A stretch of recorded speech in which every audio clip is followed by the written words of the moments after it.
Okay, we're ready to go, Niles? Yep, we're ready to go. Okay.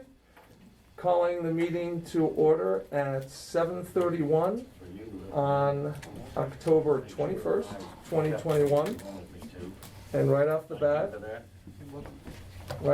I'd like to give Keith the floor Okay, on weather, and climate. get over here. You can just, yeah, you can say Okay. right. All right. Right here. Good evening, everybody. I wanted to welcome everybody here, council members especially. We don't have too many people in the audience. We've got Lynn here and we got Lori. But we've got good weather, beautiful, fine fall weather. And that's going to continue right through the weekend, but get a whole lot cooler. And it looks like we could get a soaking rain in here Monday and Tuesday of next week, but the way I see it, for the rest of the month, going right through November into the winter, it's going to be exceptionally mild. And it looks like precipitation is going to average below normal for the first time in quite a few years. So that's something, you know, that you might want to keep in mind to expect. Overall, a very mild and relatively dry winter, and hopefully, you know, below normal snowfall. And the Arctic vortex isn't going to... Well, I think it may dip into the country, but I think that it looks like it's probably going to affect more of the western United States. Okay. That's it for the weather. Let's Okay, carry on. thank you. Thanks so much. All right, so right off the bat, this is an opportunity for the council to hear from residents. So if you want to raise your hand either electronically or if you are on the screen raising your hand, Niles will unmute you and we'll look for residents who want to ask questions, make comments. Yeah. You can go ahead, Lynn. Go ahead, Len. Lynn Welly, Oxford Street. The subject being the parking spaces alongside the market. They have little dips where the car tires have been depressing it for, I know I addressed this to the council at least 2 years ago. And I think the owner has been approached to do something about it, and he hasn't. What really spurred me on this, there was a time I was back into there. I normally back into parking places. And to my right, to my left was a white sort of contractor van, like a painter truck or, you know, just, and to get out of there because of the dip that my back tires were in, I really had to gun it to get out of that dip. And I don't have any sight line for cars coming in from Brookfield Road. And that to me felt very, very dangerous, and I was very ill at ease. So I would like the council, please get after this guy and do something. You're a tenant of his. I think that's just an accident waiting to happen. Are these the spots to the left and behind, or just the ones on? Just adjacent to the side, On Taylor the Street. On the Taylor. north side of the building. Yep, yep, yep, yep. If you personally take a walk there, Yeah. sometimes when there's not Yep. busy, like on a Yep. Sunday or Saturday morning, whatever it is, Yeah. when it's not busy, it's terrible. But, Yeah. yeah, where the wheels are, the Yeah. Yeah. pavement. I'm not a just fan of those spots because they're caves so in. tight and there's just Yeah. doors waiting to add to the dinghies on mine, so Yeah, well, it's, so I stay away from there, the but, spacing and everything that's, Yeah. you run into that everywhere. yeah. But it's not everywhere. You have to put extra pedal on the gas To get out of in it. order to get out. To get out of the pit. Okay, I had no idea. So Yeah. please, get this guy to do something. I can't think of a better season for this Yeah. sort of work to be done, because it's being done all over, you know, you see the When we, contractors this all was, over. Lynn, as you said, you had raised this before, and it was brought to his attention, and at that time, if you said it was 2 years ago, he said they were about to repave, but I don't think they ever have. Well, Yeah. It was also at a colder time of the year Yeah. when I brought this up. Mhm. And so that may not have been the Yeah. ideal time, but I can't think of a more ideal time than right now, Okay. so. And- Do you know please. anything about it? Yeah, so I took pictures last spring. It was one of the first things I did as manager, actually. Lynn had brought this up. So I had sent him an email, I think, with the pictures, and I hadn't heard back, but he's not great responding to email in general, which is its own problem. So I think this is a conversation. I think the other thing to talk to is talking to Joe at the market and asking him to sort of also look into this and maybe push as well, because I think it makes more sense to say this is impacting more than one tenant than it's just us. You know what I mean? Like, it's the spots for his business, and I think there's some responsibility there. Okay. Or not responsibility, that's the wrong word. Communication there that could be done. And while we're at Joe, I'm gonna Yeah. just raise my own hand. You know, we talked about the seating outside of the supermarket that was raised. Shortly after that first email, I went to the supermarket and spoke to, I believe she's the spouse or his partner. Yeah. And raised it, and she was very accommodating, said, okay, we'll give it another chance. I said we would do our part to remind our residents, and we'd have Niles talk to Section 3 folks. And Section 5. And Section 5. And all three sent out emails Yeah. about the issues. Unfortunately, when Madam Secretary Katie went and spoke to Joe personally, he just said, I'm sending a message, no more table seats. I see 2 chairs there. I'd like to go back at him and say, listen, this is not like, this is what we're, I know there are kids involved here, but there are also grown-ups that have a responsibility, and I'd like to try and give us all another chance, because I know there's one elderly gentleman with his caretaker who used to sit at that corner all the time and was saying hi to people, and it was a really nice spot and a daily ritual, and I don't see him sitting there anymore. I mean, anywhere, because the tables in front of the diner are reserved for diner customers. So we'll work on that as well, just in case that's been on anyone's mind. I want to continue that conversation. Good job. Just as we still have a moment, I will also say another thing that has come up more with Section 3 is Joe had expressed concerns to Section 3 regarding people parking in that parking lot to use to do the farmer's market on the Saturdays. And Section 3 offered to put signs up the days of the farmer market telling the people who are coming for the farmer's market to park at the farm. Right. Because Andy, in Section 3, has arranged that.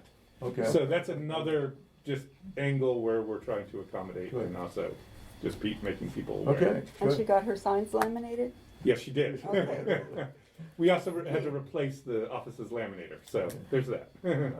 Okay. Anyone? Okay, I don't see any hands raised. If people want to speak later on, we have another opportunity. So with that, Jeff? are you speaking, Jeff? You're Yeah, muted. Hang on 1 second. One I wanna second. check to see if the...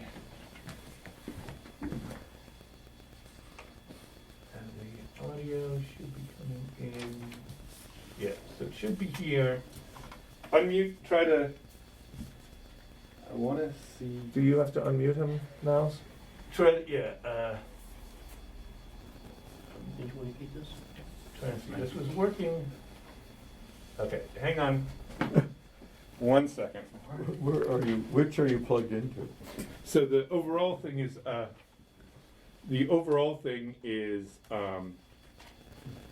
there, but I'm trying to see, ask to unmute. Has her hand up. Yeah, and we can do that afterwards. Okay, thank you. Let me try it this way. Okay, you're unmuted, Jeff. Thanks for doing this, by the way. Yeah, he's still not coming Maybe through. he's muted on his end. No, he's unmuted, but it's just a question of why it is. Is the speaker? Try speaking now, Jeff. Hang on. Where should the sound be coming from? Maybe It it's on should the be coming TV. from the TV, and it should be coming from that computer, but I'm not quite sure why it's not. There was a time, Yep, that's feedback. there was So- a time recently when I was trying to Zoom with my daughter, and unknowing to me, in my Zoom settings, I was, in a basic setting advanced, I was switched off, and I had to go internally in order to turn it on. I don't know if that's his situation, but, Is the sound on in the TV? Yeah, it is. I guess And the that's question why is, I'm not can- sure why. Can residents I need hear to increase Jeff? the computer, Maybe we're the but- only ones who can't hear him. Okay, try, Can anyone hear Jeff out? I'm not quite sure why it's saying what it's saying. Do you have a comment? This is, I've not seen this before. Susan is waving and speaking with Jeff, but we Yeah. cannot hear them. Yeah. Can you, one of you try, I want to see on your computers. Okay, Aye. like turn on Turn up our your volume? volume. Yeah. Okay, You want it to be seen? okay. All right, So let's, just turn up the volume on that for now. I'll work on the other end. okay, so we don't speak, Jeff speak. Testing 1, 2, 3. Yes, yeah. You're coming through. Okay, now that this has been given such a drum roll, It's gonna be good. I apologize because this was really an innocuous comment, but I wanted to just share it. Keith Allen, are you still in the office there? Yes, he is. Yes, Jeff. I just want to acknowledge to our unofficial mayor just how endearing and sweet Keith is and how much I appreciate him and our family. On my birthday last Friday, he hand-delivered, handmade cupcakes with roses on them. He knows that my grandmother Rose raised me and our daughter Rosie, and it was just one of the most delightful, sweetest things ever, and we used it to make wishes for the new year. So I want to shout out the love to Keith, and I know Ron Bolt is here, and just recognizing that I believe the gift was under $25, so we should also all be good and no ethical violation. Thank you. 25 is the cutoff. Thanks, Jeff. Okay, okay, so Naomi, you had your hand up? Yeah, I just want some clarification. Were we allowed to come into the office today? Yes. Yes. So, That was, I must have misread Yeah. your, Niles' instructions. No, yes, and I appreciate that. I'm sorry. I didn't make it as clear as I could have, to say that you could also come and do Okay. and do that as well. Okay? Okay. Thank you. Thank you. okay. Anyone else? All right. So let's move on to Doug for the building administrator's report. Oh. Larry has his. A QB, quarterback. Yeah. The quarterback wants to speak. Let's unmute Larry. Sorry, Doug. Oop. There we go. Hi. So QB is QuickBooks Pro. This is the computer I do my corporate bookkeeping on. All right, now it's good. That's what it is. Listen, I don't mean to be start out everything really negative, but I just have to tell you, I've had it just up to here with speeding cars. Last week, a car, I came down Thornapple from Brookville, stopped at Chestnut. A car coming from Chestnut speeds through the stop sign. After I stopped, I started up. I was halfway in the intersection. This guy blasts right through anyway. Takes a look at me, ignores me, goes driving toward Delfield, turns left on a dead-end Delfield, and speeds down dead-end Delfield, which some of you may not realize. When cars are parked there, as they are, there's only one lane. I mean, one very narrow lane there. Kids are in the street playing. And this clown speeds down the street. And do you know what he was? He was a FedEx delivery guy. Yeah. We have begged for a year and a half for something to be done. We still have police who tell us whether they will give out tickets or not. Get new police if that's the case. Okay? And please, for God's sakes, put these safety standards in place within the next 60 days. If you have to put temporary speed humps in, put temporary ones in until you get the main ones put in. You guys can stop this, and it just rolls on month after month in complacency with an excuse for why it's not implemented. Sorry, it's just beyond belief. The number of signs homeowners have now had to put in the north end is up to, what is it, 10 now? Put in there, please, slow down, slow down. Nobody gives a rat's rear end, and we pay police who will not give tickets. Are we crazy? Yeah. Sorry. No, That's don't be, all I have to say. please do not be sorry. This is something that I know we all are really frustrated and gets my, as I mentioned in an email earlier in the week, it gets my blood boiling. So don't be sorry, Larry. 60 days. What is stopping? 60 days, we can do this. Yes, If we have to hire one person special to go on a single thing and get it accomplished, it's worth every penny. absolutely, agreed. So what's the status of the Right. RFP? So the RFP stuff, we had a meeting about this week, so I'll send you all the information, but we have the idea of how to do the master plan thing, which is, as I talked about last month, dividing it up, maintenance and stuff will be one, then we're going to search for a firm to do the design and implementation of all of the permanent fixes. So doing speed bumps and those type of things.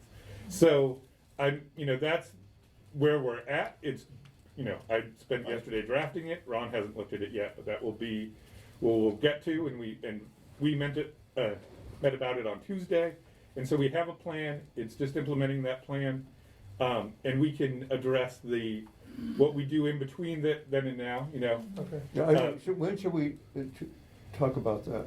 And your manager's report? Yeah, I mean, I Okay. can talk in more detail, Okay. but that's sort of the Okay, summation of it. we'll save that to further Yeah, discussion. but I think Larry's point about what needs to be discussed, I think, is a separate thing about tickets or enforcement or something like that. I think is a separate question than implementing what are supposed to be permanent fixes. Yeah, Right. And sort of the difference between those two things. So Okay. Well- I appreciate Larry's comments, though. yeah. Yeah. I think, just so you know, Larry, I mean, I was overseas a couple of times. I came back with pictures. Mhm. I emailed pictures to Niles of different types of stop signs that light up, that send messages. But, that's often too late, but it helps. But I want to do everything we can to, like I said previously, if we could put a speed bump every 5 feet to give those guys traumatic brain injury, no offense, but that's what it will take to stop these people, just to slow down. But go ahead, Larry. Yeah, I asked you to unmute Larry so if you can. So, the issue of the ticketing with the Yeah. police. I don't know where we've discussed this before, so some of you may not know Yeah. this, but the reason, no matter what they say to you, the reason they don't want to ticket is because if the person decides to go to court, then these guys who are supervisors now get called from their real main job to be in court. And that is something that is frowned on. Okay? And that's the problem of why we want to be friendly to people. Nah, that's not the reason. This is the reason. And I've spoken to, we have a DC homicide detective who lives just a couple doors down from me. When I talked to him about this, how do you solve this? It's real simple. You give out the tickets, and the ones that decide they want to go to court, we let those go. We lose those. But guess what? They have to go to court. They waste their time dealing with it, the consumer does. And it makes it more difficult for them to want to speed. We may not win on the ones that want to go to court because we'll tell the police, don't go. You don't have to. That eliminates the problem with their primary job. And there's no excuse for them not issuing tickets. Okay? Got it. Good, thank you. Okay, thank you, Larry. Doug? Oops, sorry, I hit the wrong button there. Okay, 1 second, Doug. Okay, I should. There we go. Go ahead, Doug. Good evening. A couple things to go over quickly. At 3506 Bradley Lane, that job is off hold now. We'll be scheduling a residents information meeting coming up, and the plans are now under review again. At 7200 Chestnut, county has closed their building permits. The work appears to be completed, and we'll be scheduling a final walkthrough next week and hopefully closing up that permit. Right now, we have 4 projects that are pending building permits. One house, 1 deck, and 2 additions to existing houses. And we also have 2 pending driveway permits that we're reviewing presently. That concludes my report. Okay, thank you very much. The floor is yours, Madam But no, Secretary. Nope. sorry, next is, Newsletter redesign, no? oh, did I switched it up, my bad. Oh. No, it's in my packet wrong. No. 801. Yeah, Okay. go ahead. Oh, okay. You Is sure it- now? Yes, Okay. I screwed up my folder, it's everyone else is fine. All right, Okay, go for it. so Uh, let's. 1, 2, 1, 2. Can everyone hear me? Yeah, good. So yes, I just wanted to continue the discussion of a redesigned VMA newsletter. I would like to first point out that the 2021 annual survey contains questions about the current newsletter, as well as an opportunity to comment about what features or changes residents would like to see in our monthly correspondence. So if you haven't already, please participate in the survey and offer your comments. And if you have already, then thank you. Your feedback will be weighed when it comes to a new local redesign. And so in moving forward, Niles has helped me put together a little presentation. So there are 2 forms of VMA guidance I would like to review. Policy, is it 016? Oh, It no, is 9/16/01. That was adopted January 19th, 2017, and put into effect February 8th, 2017. And I'm going to share my And screen At to show home, you he's that. going to share the screen so you can review this yourself. There you go. So I reviewed this and provided fellow council a copy of the policy. As you can read it, there's one section that I would like to revisit, and that states items in the Martin's Edition newsletter cannot exceed 250 words. So that produces a challenge if we want to do more feature writing in our newsletter going forward, and that's something for council to consider. in the redesign. Can I interrupt there? Yeah. The reason that was put in was for residents to submit information, like advertisements, like the Bethesda Chevy Chase School is having their book sale. That was a 250-word limit, is kind of advertisements for activities that they wanted to highlight. It wasn't news. And in fact, there wasn't supposed to be any news in the newsletter. Okay. It was the way it is now, just pure Okay. information about what's happening from the village office. All right, so So when- that's how to interpret that, with Okay. kind of advertisements. Okay, and so also, just reviewing the code of ordinances, which Niles has put up, I found 9 mentions throughout the 100 pages, but I have boiled them down to everybody for a page and a half. Okay? So, it's a synopsis. All of the mentions of the newsletter and its purpose stated throughout the code. And throughout, I saw no statement that the VMA newsletter has to be the sole responsibility of the village staff, which it has been. And I thank Niles and Martha, who produced the current newsletter, immensely. But, there have been a lot of interested residents who've reached out to me that in addition to what is required of our reporting in the newsletter, they would like to see some more feature stories about the VMA, our history, the community, and as well as opportunities to participate potentially as resident reporters. So I did not see how or why that might be an issue in the redesign also. So, so that said, Niles and I discussed the possibility of a new redesign by maybe January 2022. Yeah, January 2022 is the idea. It's a design based on what, I don't have an image of it right now, but it's based on a design that Constant Contact did for us for free. And the main advantage of what they did is they took our website and allowed links to it and things like that, so it's a more dynamic site format that allows us to utilize things a little bit differently. So it's not just a resource for what's in the newsletter, but it's also, you can go there and go to the website, go to About Us, contact us, do everything from the newsletter. Right. Okay. New year, new look. Right. Right. Okay. Good. And in doing so, though, I thought it might be helpful first to see the newsletter we used to have and some samples of the neighboring Yes. municipalities. So Niles, you may I'm gonna take it share away. this too, If yep. you can look at your screen or up, Yeah. up there. So what, do you wanna start with let's start with the old one. Let's go back to in time a little bit. Yeah. Yeah. Okay, Um, so this, I didn't give paper copies since it's just gonna be, so I'm just gonna gonna be on the share it big up here in screen. just 1 second. There we go, and hopefully everyone at home can see this. Let us know if you can. there we go. So it's a former newsletter.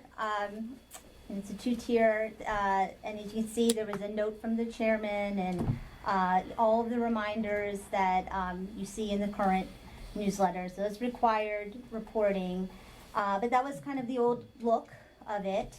And there's something to consider. I just wanted everyone to see the options out there. And then our neighboring municipalities, their looks are look like this. Let's see. Yeah, Who's so let's next? go, This is the town of Chevy Chase. yep, this is the first one will be the town of Chevy Chase. Okay. So control, click, open. This was There my we go. research and homework that Niles has helped me with. Thank you, Niles.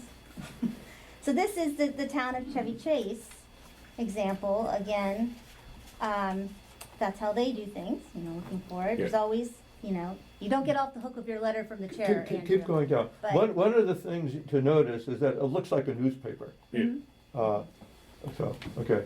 yeah, Yeah, it's a newspaper, but their newsletters are also available hard copy and online.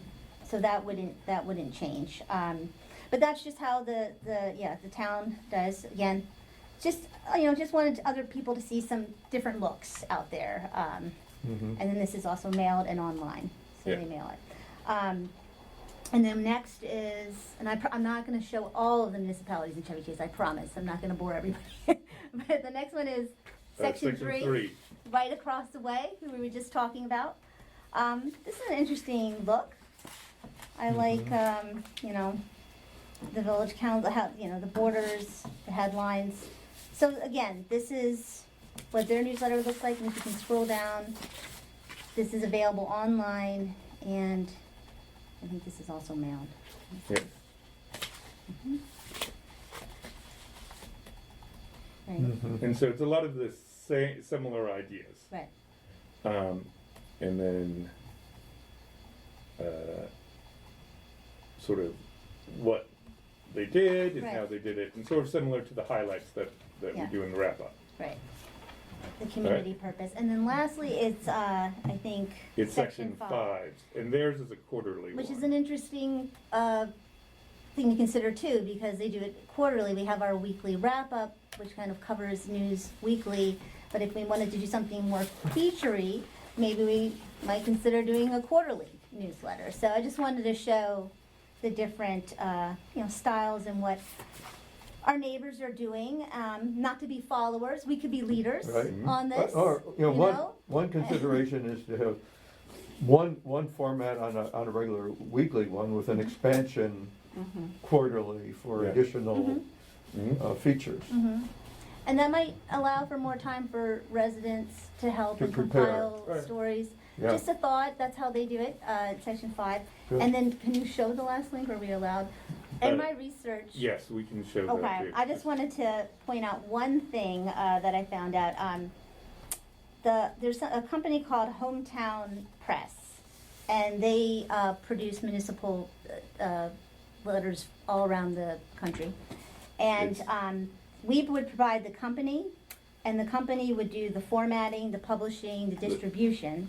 The content, we would provide We the provide content. the content, sorry, content, but they would do the layout, the formatting, the publishing, they could mail it, but in exchange for running local ads of businesses. So I know that's never been done. I don't think I don't know if our existing code would allow that, I but think the code would. yeah, it's a thought. It's just some It's- options. Nothing in the code prevents there from being advertisement. The question is whether We want to. we would want to. And I guess You the, could show an I guess the example question of is, one. the question is, as we're redesigning and kind of rethinking this, Right. do we need the help of something like that? I mean, See, this is what it looks like. It's is the bandwidth or the ability to do it on our own, is that an issue as Mhm. well? Because this takes it like to the next level, where I Right. feel It like does. it's maybe a little Right. over the top. Right. It does, right. it does. And I think the thing to consider is just, is there enough information to do something? Yeah, about it? would it It justify doesn't, this? Yeah. it doesn't cost us anything. No. So the agreement is, No. we would provide the Uh-huh. content, they do it, the way Uh-huh. they make their money is through the Yeah. The advertising. ads of their clients. So we and- can't control the advertising space. We can. Yeah, We We can. we can And who sign off on that. advertises? Yes, Mhm. yes, Huh. that you could. Yeah. So it's just, I wanted to put that out there, and that's what it Okay. looks But like. we don't That's benefit another from the level of revenue. management too. It's another Right. level. Then we would also have to manage the, the advertisers, Yeah. and that's Yeah, yeah, really yeah. not. not the something- advertisers, Right. just they would send it to us and then we'd approve or disapprove. Right. Right, Yeah. that's, Mm, yeah, yeah. exactly. Okay. So The there's just- advertising yeah. copy. I mean, it seems like additional layers, Mhm. whereas we're doing the Yeah. content already, Yeah. and then we just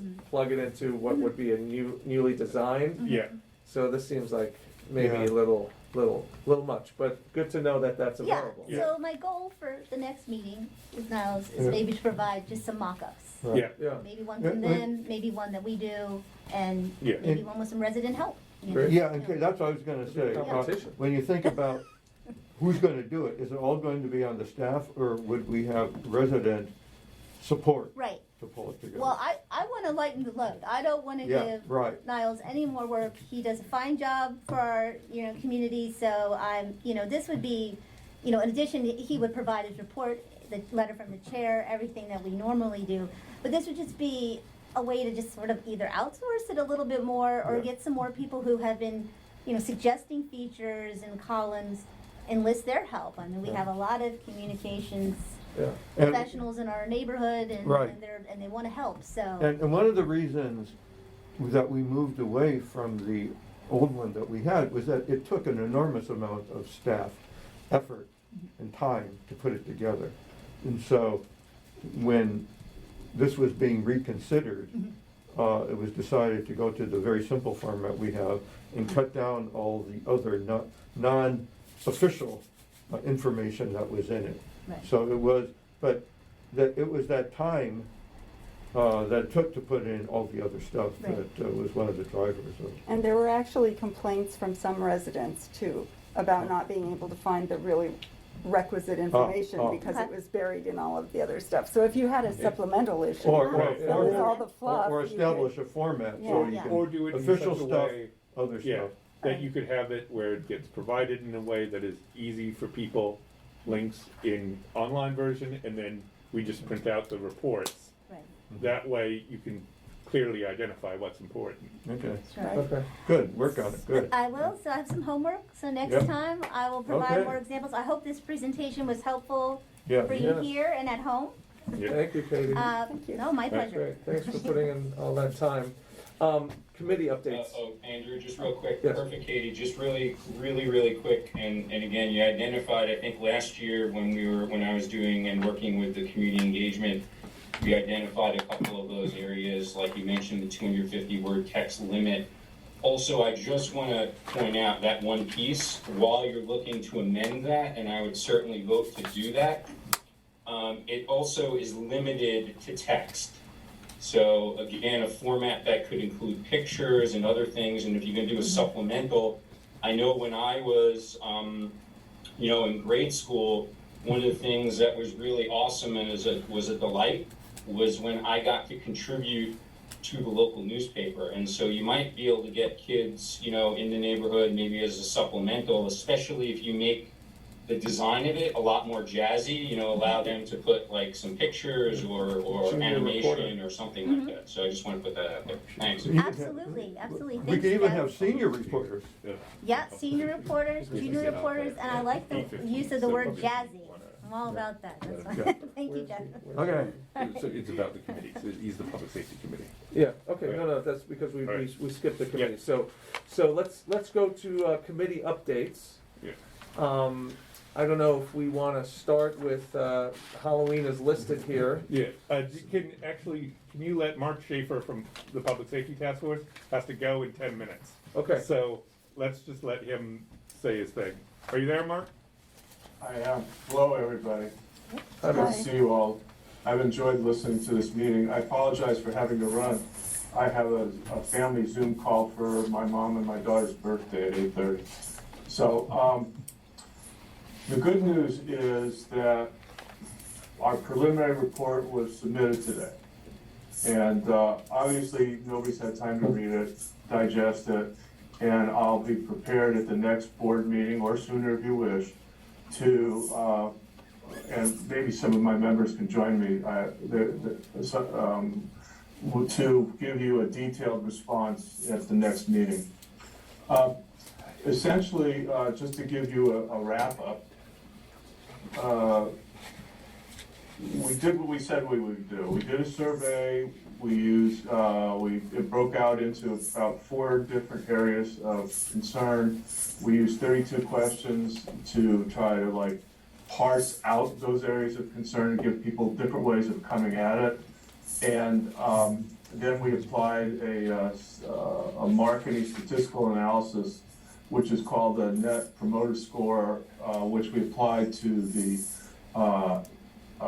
checkoff answers, and then we looked at the narrative answers, because we also asked for narrative answers, and we basically came up with something that was a little different than we thought. What we thought we were going to come up with is just a list of things for us to study, but you have to deal with facts, and the facts were that the 2 primary concerns that people expressed were walkability traffic, and in my report I break it down because I know that Katie wanted it broken down into more detail, and I do that.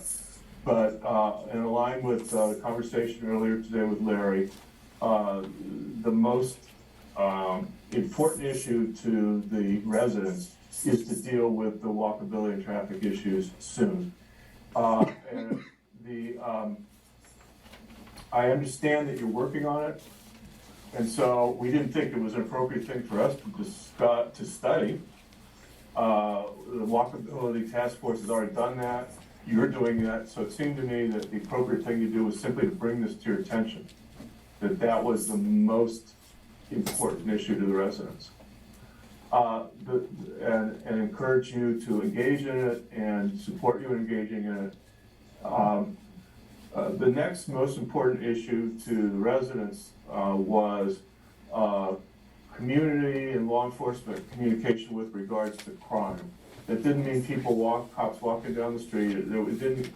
There was sort of a hesitancy actually from the residents about that. But they did want to know more about when a crime is reported and what is the result. And then they also wanted to know more about, they wanted some system to do that, I'm sorry, that's a better way of saying it. And they wanted some more engagement between the community and law enforcement regarding safe practices, if you will, that people can engage in for themselves. Now, I think that one thing that was in those discussions that resonates with what Larry said is that the law enforcement people we talked to said that the biggest driver for them putting resources in our community, whether it be traffic or crime, is the number of reports of incidences that we make. And so one way, in addition to some of the suggestions that were made before, that could result in greater traffic enforcement is greater reports of traffic violations. So that's something for you to consider. Now, surprising to us, 5G, the responses to 5G were evenly divided. And so we didn't think that was an appropriate thing for us to study. We think and we understand that the council has engaged in that issue. So we think the important thing is for the council to just continue its engagement and but be more connected to the community about what it's doing and how it's doing it and why it's doing it. Now, the other thing we felt was that some of the responses to asking for more action, showing more concern, relating to 5G, which you're working on, crime, which Niles tells me you're working on, and traffic, which I've heard you're working on just in this meeting, is that somehow the fact that you're working on it is not getting out there. All right, And so we suggest that there be some process to apprise and engage residents. And I don't think printing something in the newsletter is gonna do it, but you can decide that. I think there has to be more face-to-face, and how you do that, you'll have to decide. Now, there was one thing that came up, the one concern that the community had, which we feel that we can study. It is appropriate for us to study, consistent with our scope of work, and that is exploring the opportunities, the needs and resources for the village and for residents and volunteers to come up with resources for people that need them as they age in place. And so that's where we're gonna take our energy, our study energy. Now, we're gonna start with Chevy Chase at Home, because they're already doing it as a volunteer organization. And so we'll use that to sort of like get the focus on this issue and then study it. And those will, and our recommendations to the village council when we're finished, our final recommendations will be what can the village do and what can residents do, and how that might evolve and demonstrate itself. So that's basically what our report says. If you read the report, you'll see why we think it says that and the support we have for it. Okay. All I got. Yeah, Mark, you had noted that you might need an extension in time to look at that. That's in the report. Yeah. We were given 6 months. Our 6 months expired in this month or last month. And we, if we're gonna continue to do our study, we need for you to extend our period of operations. Okay. I'd ask for another 6 months. And then I think at the end, we'll probably also give you some ideas about what you might do with our task force going forward. Not lobbying for any of them, but just presenting some of the things that seem to make sense to us. Okay. Can you explain the extension of 6 months versus 3 months, or what makes you think you need another 6 months, for example? I mean, we don't want to hamstring you, we don't want to limit your ability to finish the job, but just curious to know All right. where that It number took comes us- from. I'm sorry, I appreciate that question. It took us this long, well, it took us a month to get identified and then to form ourselves up and then put this survey together. And the studying is gonna require more detail and more effort. And so I'm making up the number 6 months, but that's just because I think that this is gonna be harder than just like doing a survey. Okay, got it. No, just curious, just curious. Is this something where is this done administratively, or we have to have a vote on this in order to extend the So task I would force? say just because the original one was voted on, you'd have to do Vote the on it for extension. an extension. And Okay, and All right. so, Yeah. So, someone want to Yeah, make I a will motion? propose that we extend the safety task force mandate for another 6 months beyond this month, for them to look into the other issues that the chair identified. I'll second.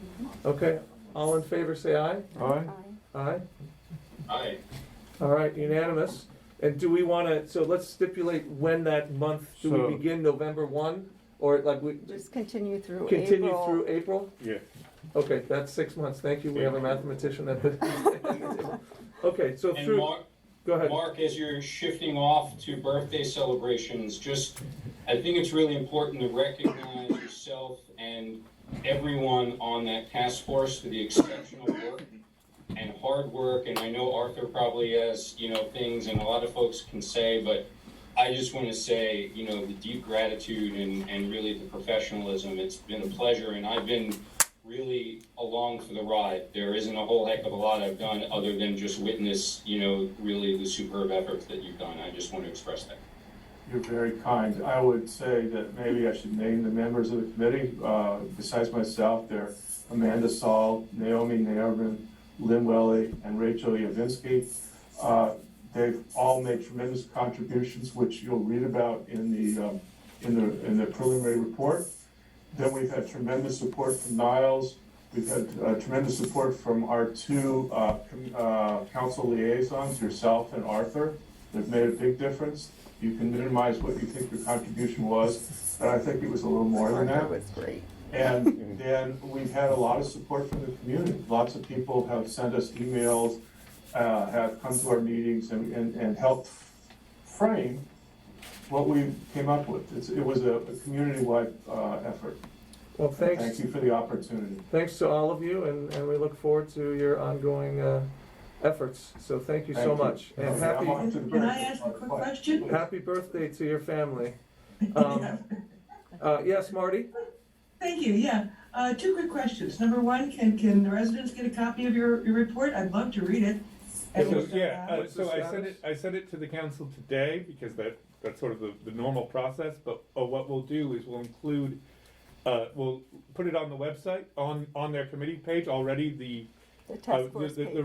results from the survey are already up on the website, so if you we'll add the report in under it, and then we'll have a link to that in the meeting highlights for this meeting. How's that sound? Great. That sounds great. My Excellent. other question is about 5G and a follow-up. I know the council met with a 5G specialist attorney, and I'm really glad you did that. But I'm wondering, can we have a community forum about that? Because I don't think I or anybody else in the community really knows what that lawyer said exactly. I know you're thinking about making some modest changes in the ordinance that we have about the 5G.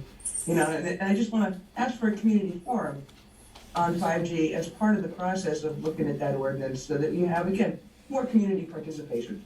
So that follows up on what Mark said about people needing, I think, and really wanting, you know, more information and more involvement. And I know I sure do, so if we can do that with a community forum about 5G, I don't know if the lawyer needs to be there, but to find out what the lawyer said to you and what you all are considering, I think that'd be really helpful, and I'd appreciate it. Thank you. So I think I'm comfortable with that. Yeah, I mean, I that's think a this good has been an idea. issue that's been going on for so long, and I know a lot of us, including myself, have been very passionate about this issue, so, you know, I'd love to hear Yeah. more as well. So we can, the attorneys, as Marty mentioned, did propose sort of modest changes. I sent them to Ron. We will have a discussion about legislative language and that kind of thing. And then he's also made some comments, which he's going to send me very shortly, about the license agreements, which is something that is in our code, but we don't currently have a form for. And Ron had some examples, and so the telecom attorney is right now reviewing that language to make sure that those two things serve the code and serve what is best practice there. Okay. So that's sort of I think if you're gonna, we can have people right here in Yeah. person. Yeah, in person. Yep. What a concept. Yeah. Okay. Community Thank you, meeting. Marty. Great idea, and we'll work on that. Okay. Just one last point I want to make. The report has three parts. Just to make sure everybody sees all three parts. One is the narrative summary. One is the data analysis of the answers that were sort of showed yes, no, maybe what, and then the last part is a summary of the narrative responses, because we did both yes and no questions and narrative questions. Okay. Thank you all. Great. Thank you, Mark, and happy birthday. Look forward to seeing you all next month to explain what our report. Great. Halloween. Keith.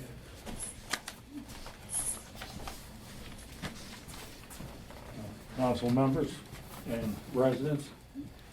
Briefly, Niles and I have worked out the details on the Halloween parade. And everybody, from adults to children, are gonna enjoy it very much. Yep. Make sure that the weather cooperates then too. There we go. And with Susan Kahn, Naomi Nerman, Paul McGowan, Jeff, they're all part of the committee, and thank you very much. Okay. Thanks, Keith. And we will have, just to follow up on what Keith said about Halloween, we have it'll be very similar to the last time in 2019. We're just doing the final purchasing and ordering of things. So come one, come all. Okay.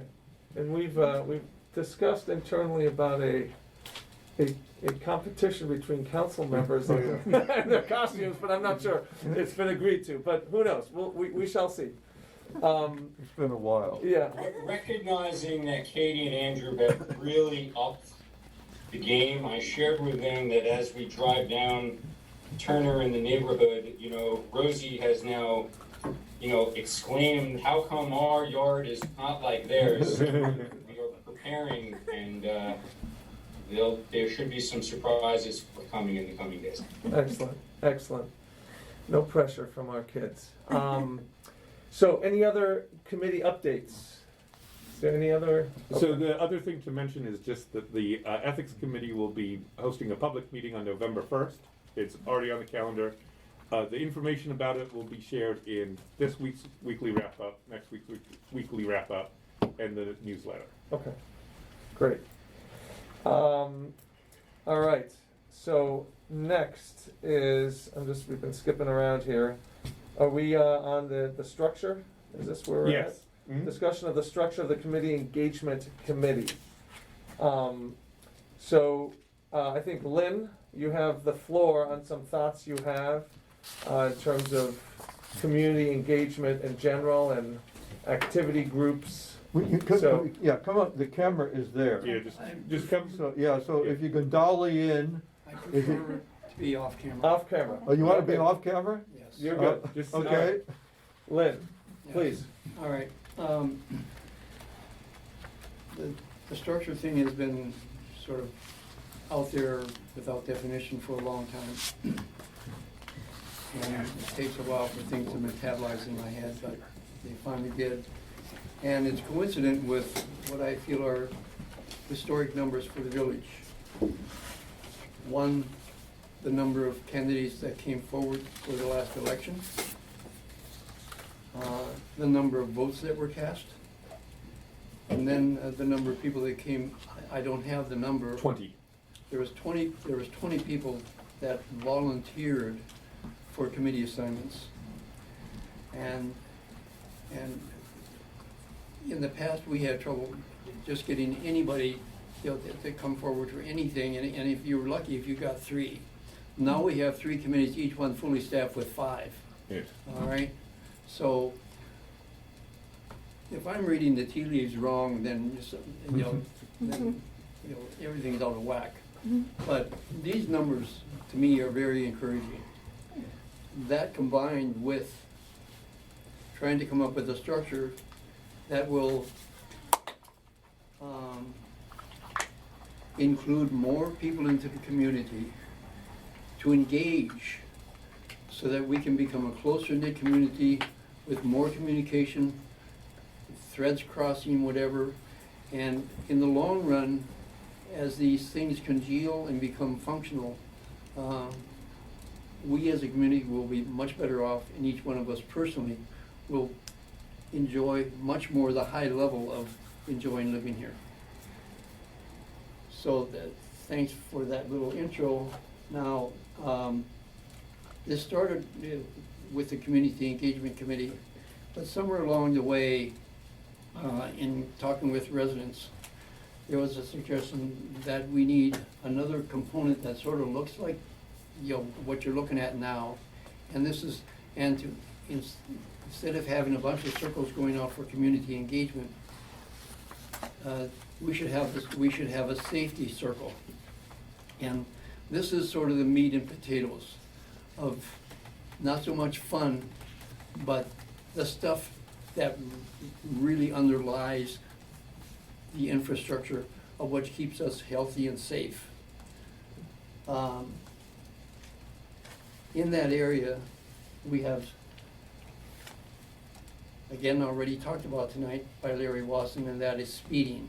So if you can bring that up, and maybe we can bounce back a little bit. Yeah, the safety is there, and then you have Okay. speeding, sidewalks, and all of that. So there's a graphic, it's coming up. It's all right, that should be what's That's up there. Okay, being shared there, anyway, so. I provided to Niles a map. It outlines Martin's Addition in green, and then there are 3 red lines that go through the map. One is for Thornapple, One is for Shepherd Street and one is for Cummings Lane. This is the speed zone. I know, going back at least 2 years, maybe more, I've attended the meetings and I've sat here and heard residents from that area talk, especially Thornapple Street. And guys talking about specific blue BMWs that you. And then I've heard residents make suggestions over the years. Simple things that could be put in place, starting with the least expensive first, as a temporary attempt, just to see if it would have a speed calming effect. This, I think, is so important. And can the council please go to the least expensive suggestion that's ever been made and put it in place yesterday? I think it'd be great. It was. That would be so encouraging to everybody. That's one thing. On the safety thing, the sidewalk on Brookville Road, this, by the way, the speeding thing, that's a little activity group of people that would wanna be participant and work on that, and maybe take some of the load off the Niles. Each one of these ideas is to take an area of interest and work on it with the council, with Niles, but take some of the workload off of Niles, because we have tremendous assets in this town. I don't know where they all are, but people come from different backgrounds of experience and talent and connections with their businesses, connections with local government, state government, and federal government. And in these governments, there are people with transportation, there are all sorts of political connections. And I would like us to take advantage of the people that have those connections. Because if they have the ear of a politician, I have a neighbor that has the ear of Jamie Raskin. And I'm sure there are other people in town that have the ear of other people. They may not be elected, but they could be on the Maryland Department of Transportation. They could be in the Montgomery County Environmental Protection Agency, whatever it is, okay? And I would like to employ those talents to help us. We need a permanent 30-year working group for the Brookville sidewalk. You know, maybe it'll take less than 30 years, but the walkway in Chevy Chase Village took 30 years. So, you know, I don't want to be optimistic and say it'll get done in 10 years. So if we get it done in 15 or 10 or 7, that'd be wonderful. I think we need that group. Somebody along the way, going way back with structure, that was first mentioned by Lauren Beal. So I went to visit her with my idea. And she came up with a suggestion, and she said, we need a communication on hot topics. I think now we have a hot topic. It's the Chevy Chase Library, which is being considered for redo. The county is pushing that the only way they can financially do it is with a private-public partnership, and they want to build up residences on top of it. You know, I don't know how high the building or how many residences. And that just flies in the face of what's already going on. Connecticut Avenue, without anything new going on, like at Chevy Chase Lake, is already a log jam. Chevy Chase Lake is going to do I don't know what, but it's going to not make it any better. It's going to make it a lot worse. Now the county wants to come in and get some more tax revenue by saying the only way we can do it is with apartments up above the library. Well, the library currently is surveying people. I don't know how many of you are aware of it. The survey closes on November 15th this year. If I don't know if you can scroll that up, but on this page there are websites where you can get details as to what the county is proposing, and then there's also a web page where you can actually participate in the survey. Maybe we can add that to a wrap-up for folks if they want to look at that. So I would very much encourage if people can see the screen, to make note of these web addresses and go to them, and before November 15th, speak your mind on how this. My mind on this is we need a standalone library with no additional impact on traffic on Connecticut Avenue in that whole area. Also impacting the future of Connecticut Avenue traffic is the 4-H Center, which is being converted into something which is gonna definitely generate more traffic. I don't know how much, but that does come into play. So we need the county, the county is saying that a freestanding library, they don't have the money for it, it's not even in the budget 5 or 10 years down the road, and they have determined from their inspection of the property, the building, that it is in bad shape, and it is. If you've ever sat in that library at a table, you can feel the floor vibrate when traffic goes by, and if somebody walks by anywhere near you, you can feel the floor vibrate. And today, I went to the Wheaton Library, which is now open. I went there because they have a Friends of the Library store where you can get bargains on books. And let me tell you, as brutalist as the outside architecture is, the inside of that place is absolutely fantastic. And it is not just a library. When I walked down the aisle to the Friends of the Library, on the left was a gymnasium. It had 8 basketball hoops. Now, I'm sure they used it for something else. On the right was some space I couldn't figure out what was there. They had a little snack bar in there. They had and this was just a central lobby area, not even just the library. And then they have an information desk there. On the left was a library itself with all the books. And that was a glorious, glorious space with a lot of light, because this is a sort of contemporary style building. And it just felt wonderful, of course, with today being bright and shiny. That worked out very well. Then in the central entry corridor, toward the back, there's some stairs that go up, a landing, and then you go up again. And I asked, well, what's going on up there? And he said, well, we have exercise rooms and we have meeting rooms and this sort of thing. So they have built a library there that is multifunctional, and which is going to serve that community.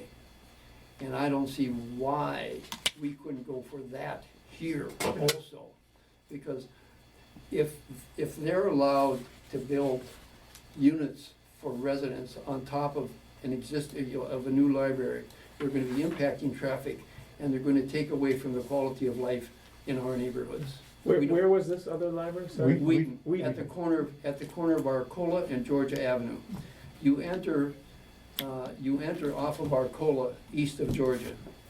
There is very limited parking there. I had to park on the street, but got fairly close, so there was no issue. But it's a spectacular building. I would encourage all of you to, if you want an example of what a neighborhood library can do to really serve the neighborhood way beyond just the books. This place has it. The downtown Silver Spring Library, I don't know if it's multifunctional, but I think it's dysfunctional, because in order to use a library there, you've got to use escalators. Then if you want to get through a number of escalators or elevators, and then if you want to use a different part of the library, you have to go onto a different elevator to get to a different part of the library. It's just, that one just, but Wheaton, terrific. Yeah. I wonder, this is helpful, Lynn, really appreciate it. I wonder what kind of impact coordinating maybe with other municipalities there could be. Maybe talk to your colleagues in 3 and 5 and just say, have you even looked at this? I know it's on the radar, actually, if you noticed, in the Section 3 newsletters, I had a piece about it. Oh, there. So I can certainly see there hasn't been, I will say this, that there hasn't been an effort to do a coordinated response, because I get the sense that there is varying different opinions on the library. Yeah. That's just That was the so that- conclusion we came to last time around. I'm sure was that, that I'm sure it's- there's a lot of different personalities out here. Sure. And somebody might welcome the idea of a residence there, and I can take an elevator ride and I can be in a library, so that for that sort of person would Susan, be very when was the positive. last time this was discussed? We talked about it last At the- spring, I think. Last or- spring? Yeah, it was Or well, last it was fall, maybe. last fall. It was Yeah, it about was over this time the last summer, year, because originally, early- yeah. sorry, just to backtrack just a little. Originally, they just said, "Hey, we might be doing this," and they didn't give a whole lot of information. They wanted people to they did a request for information, they got various ideas back. Their next stage, and this is what this talks about, is now they've come back and they said there are two scenarios. One is just renovating the existing one.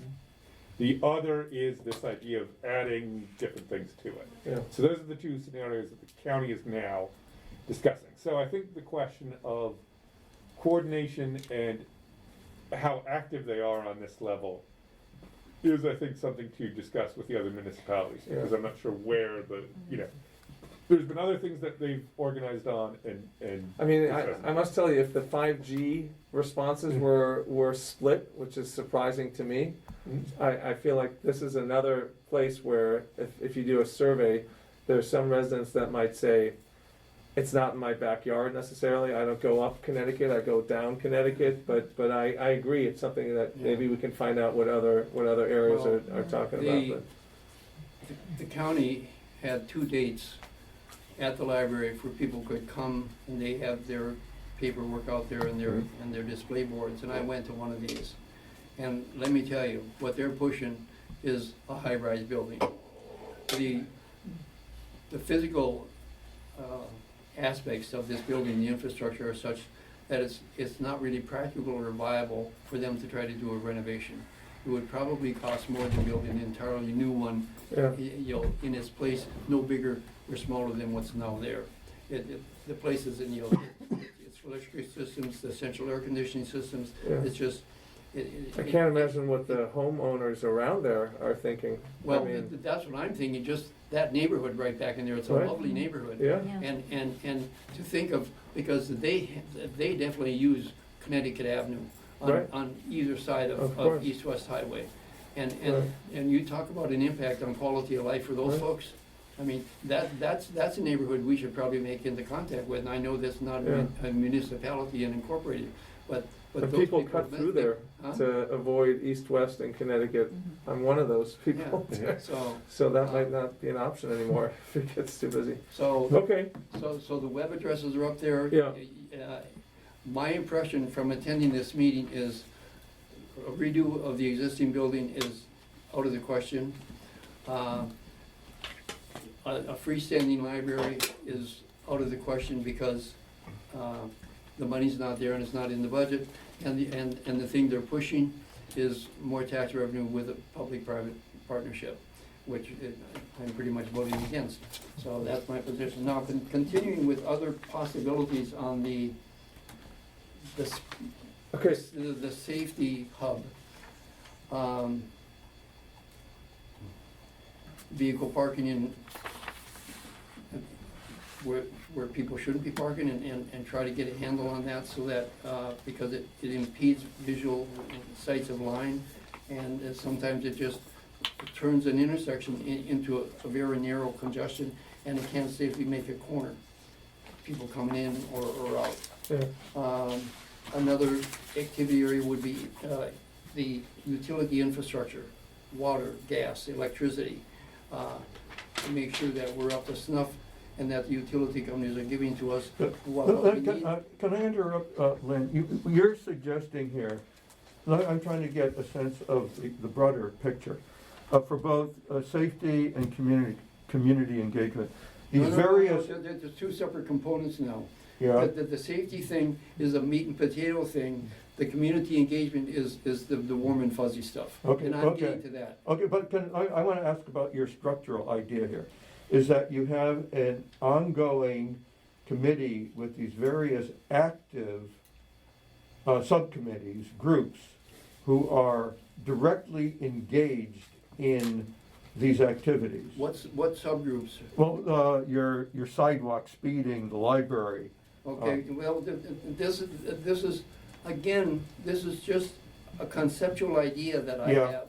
Something that, Right, okay, but let me focus, I wanna focus together. All right. So, these conceptual ideas, the sidewalk group on Brookville, the way you see it is they would be working actively with county, with contractors, with surveyors, well, initially. for the village, with some kind of authority through them to do these activities. Yes, and coordinated with Niles, because Niles, told me that he's been working on this, he's come up with a new idea that he's exploring.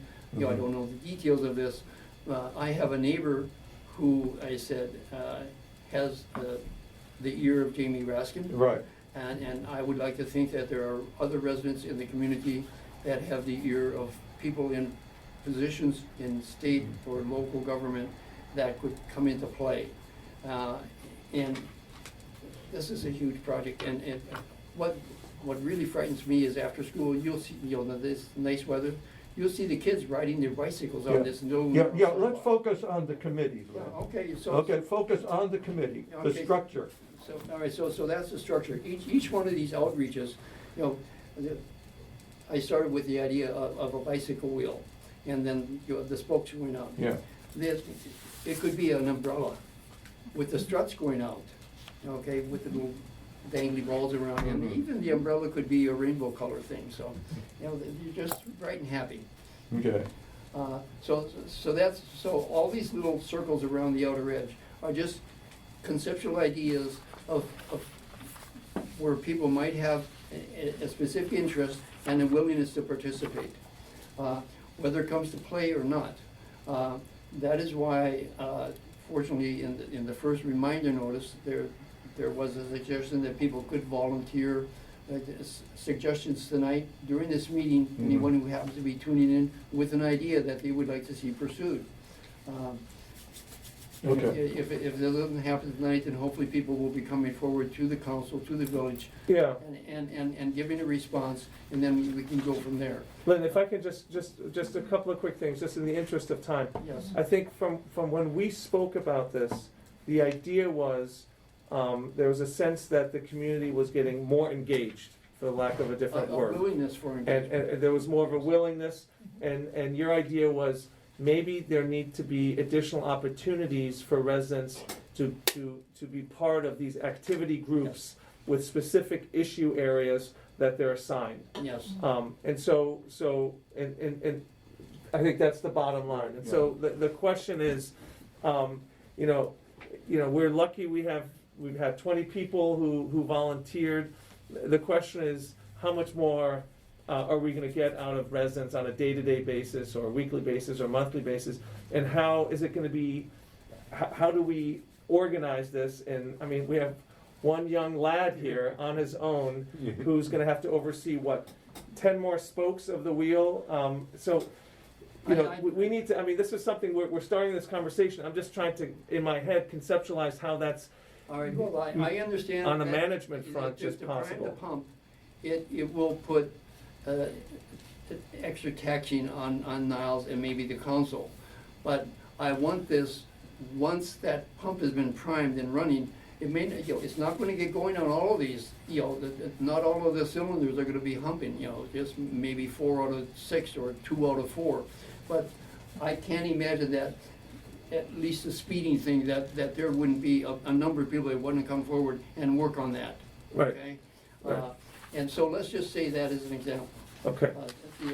That's on the safety. Now, in the interest of time, I'll switch over to just the community engagement. And this is the soft and fuzzy stuff where it is, you know, people feel warm and we're gonna have fun. The community engagement committee, as we've known it, is party planning and social, and that would be moved up, as you can see in the display, and that would be one of the outer dangling balls at the end of the umbrella strut. I know in the past, there's been some sort of green thumb people organizing gardening, okay? A number of times, from different people, oral history has been mentioned. Right. I have a relatively new neighbor on Quincy Street, and shortly after moving in, Renee Redpath became a member of the Community Engagement Committee. I talked with her the other day. She had an idea for something, okay? So it's out there. It's all out there. Katie talked about a newsletter. This is something I've been thinking about. You came up with one from 2012. Well, I'm a pack rat, so I have them going back further. Oh. I lived in Garrett Park for a while. They have a wonderful newsletter. You know, graduations, new babies, people coming and going in and out of town. Right. You know, something warm and fuzzy and Yep. just, you know, the gossip column, so to speak. Good. And actually, if I might just interject here, Yes. that's actually a really good way to get people engaged. The standalone quarterly Yes, publication could be a way to outreach some of these yeah, committees, ideas, groups, yes. activity groups that don't have the responsibility or the organizational time involved. You could just organize them through the newsletter and just have them be activity groups. You don't have to be concerned at all about Open Meetings Act violations. You could just do it. However it's gonna work. I think it could No, work that way. However it's gonna work, I think it's important that we work in that direction to get it done. Another possibility is games, mahjong, bridge, chess, okay? It's all over the place. The newsletter, I would like the newsletter to be one of the spokes of the, Yeah, or well, I the put it in umbrella, here. or is it umbrella spoke by? See? Yeah. It could be I'll- both I'll a spoke I and a wheel. wrote it Thank in when you you. mentioned it. I just haven't thought of But yeah, everything. that's a good, We can have wheels within an wheels. umbrella, I like that So very Lynn, much, can I, yeah. can I make a suggestion? Yes. Just because we have about 20 people online, watching, and we have you three, including you here, that maybe we can work together with Niles and put something out to the community that kind of, there's a synopsis, there's the idea that you're presenting, and we can maybe get responses from the community. You know, I'm just reading some comments that we need a timekeeper. We only meet once a month, folks, and we're no longer doing 2 minutes per resident's comments, because once a month, I want everyone to have an opportunity to speak. I don't wanna look at the clock, but, or the watch. But maybe that's the next step, Lynn, for folks to be able to, so we have a broader audience. Because right now we have the council obviously listening to you, we get it. We hear what you have said, but maybe we can, Because is there anybody that has their hand raised now that has a question Yeah, directly yes. related to Larry does. what Yeah, Looks what like has Larry. been discussed? Yeah. yeah, Larry does. So I can. Yeah, so Lynn, I think this is a really fantastic idea. The thing that I think can easily make this flounder is the fact that the way it's structured right now is mostly a volunteer thing. That means that in some very critical things on safety, the time volunteers are willing to give, and a perfect example is the thing I was yelling about in the beginning, how long it's taken us to get nowhere about traffic enforcement. So there's another approach to this that might work. Use this, but we hired Chris Jakubiak as a outside consultant to do something that we paid a person to provide services that the village manager couldn't provide, or the village attorney couldn't provide. And I would ask the council to think about something else. We have the budget, and we have some very capable people such as Gene Sperling, who we could probably hire, contract to do a special on the safety issues. Now, if everybody would look at their chat list, I listed 9 safety issues that deal with the life safety of people in this community. Speeding, running stop signs, crime. I looked at the stats, we have 8 stolen cars in 2021 in Martin's Additions and the surrounding area between Connecticut Avenue and Western Avenue. That's huge. That's crime. We're not doing anything effectively because it's a volunteer operation. But we could bring in a person to work specifically on these tasks and be given a time period to accomplish them, like speeding, getting all the things implemented that are needed, 60 days, get it implemented in safe. Next thing on running stop signs, what do we do on that? Get it done. And be willing to pay that person who can work with the members of the committee or whoever else is necessary. And someone like Gene would have the experience and skill to do that beautifully. And the dynamic change in the village.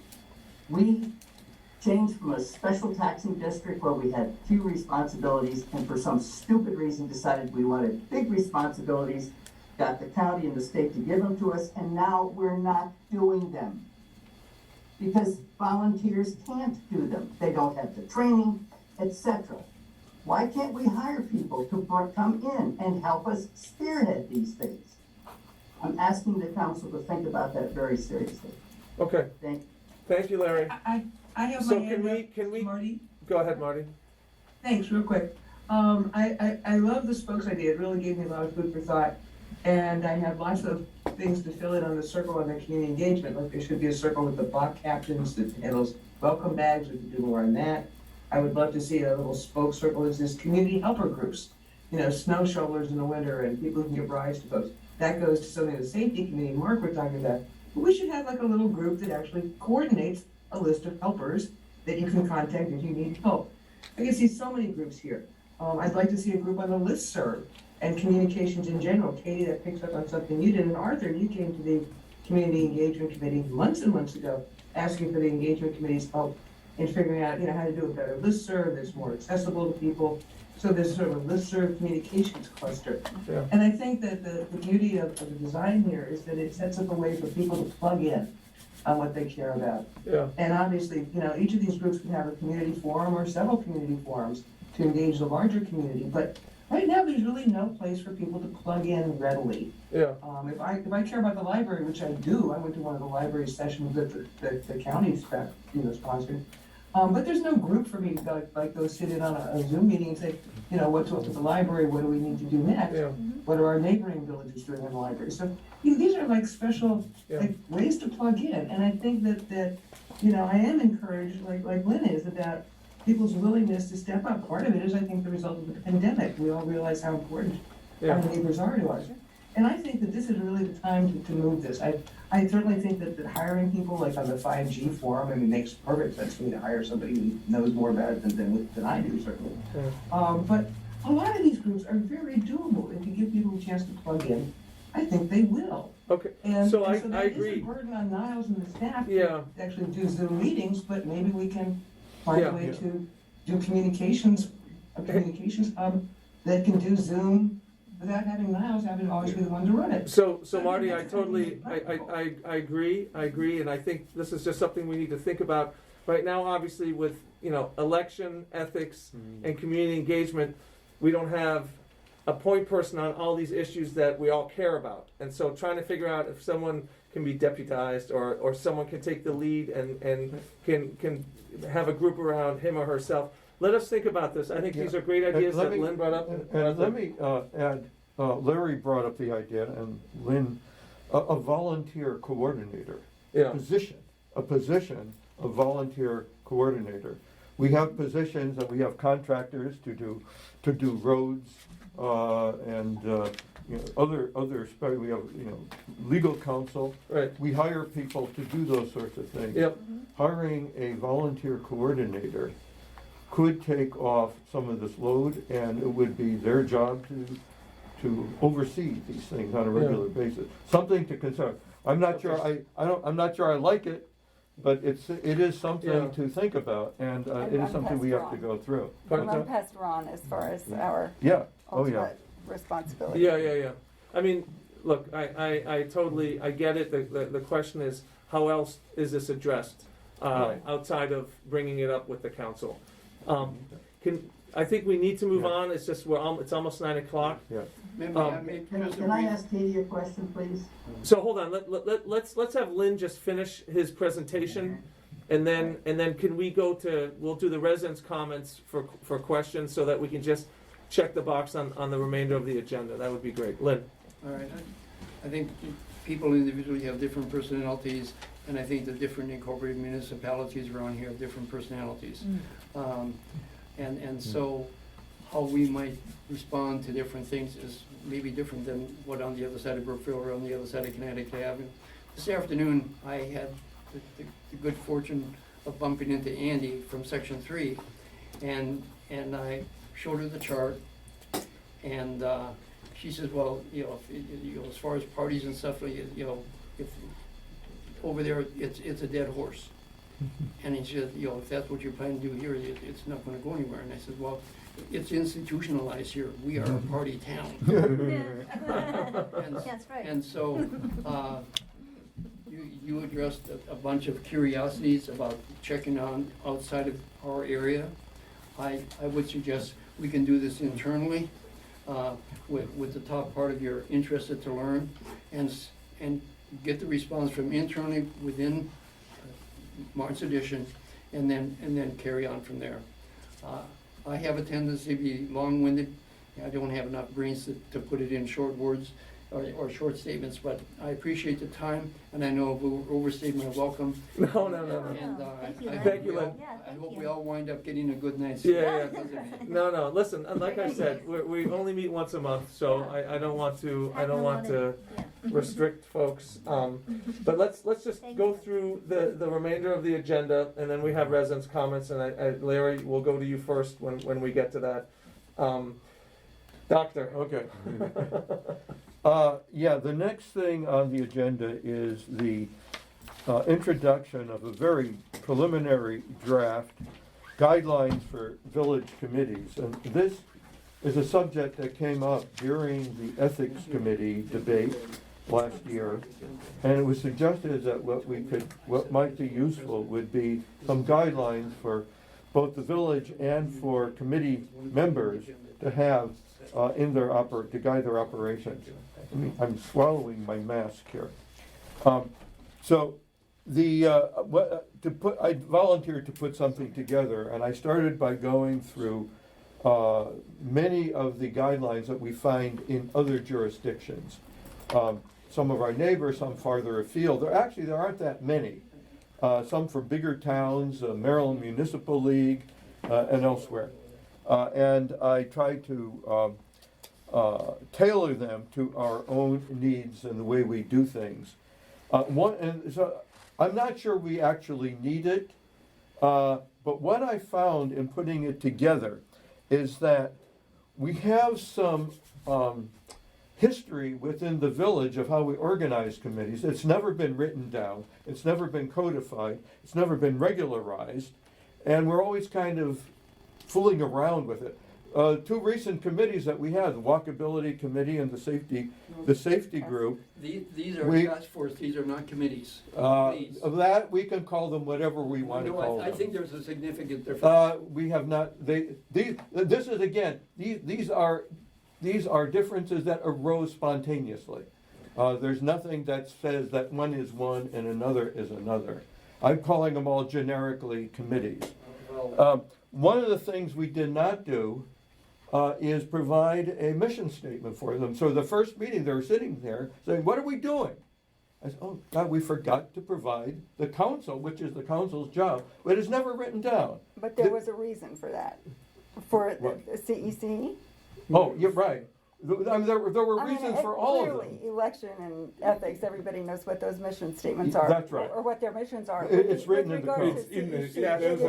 Yes, exactly. And so the others, No question. some we had, some we hadn't, but it shouldn't be so hard. Right, that's the point. So writing it down, general guidelines of how you organize the committee, how you do the meetings, various kinds of policies, I thought might be useful as a way just of remembering what all these things are about, what we should be doing, and providing then committee members guidelines of what we should be, what they should be focusing on.